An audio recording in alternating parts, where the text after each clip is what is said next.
মনে করুন আমার বাবার কাছে জমি আছে, তো তিনি জমিটা নিয়ে রেখেছেন, কিন্তু জমি নিয়ে কি তিনি ডেলি টেনশন করেন না।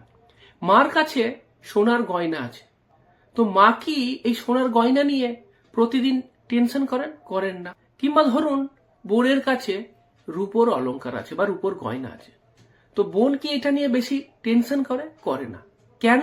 কারণ আমার বাবা ডেলি জমির যে ব্রোকার তার কাছে গিয়ে জমির দামটা জিজ্ঞাসা করেন না। আমার মাও প্রতিদিন সোনার দোকানে গিয়ে এই সোনার দামের খোঁজ নেন না, আর সেই কারণের জন্যই এইগুলো তাদেরকে টেনশন দেয় না। এইবার মনে করুন আমি ওই একই জায়গাতেই ইনভেস্ট করেছি, রিয়েল এস্টেটে ইনভেস্ট করেছি রিটের থ্রু দিয়ে, সোনাতে ইনভেস্ট করেছি গোল্ড ইটিএফ এ, আর রূপোতে ইনভেস্ট করেছি সিলভার ইটিএফ। এইবার আমি কিন্তু দেখতে পাচ্ছি যে সোনার দাম প্রায়ই বাড়ছে কমছে, আমার টেনশন হচ্ছে। রূপোর দাম প্রায়ই বাড়ছে, কখনো কমে যাচ্ছে, মাঝখানে তো অনেক কমে গিয়েছিল, তো সেই কারণে কিন্তু আমার টেনশন হচ্ছে।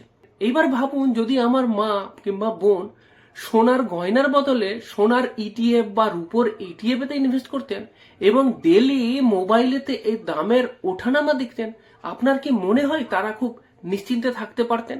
আমার তো মনে হয় না। সুতরাং আপনি এখান থেকে কি বুঝতে পারলেন যে সমস্যাটা মার্কেটের ওঠানামা না, সমস্যাটা বেশি যে আমরা এটা ডেলি দেখছি।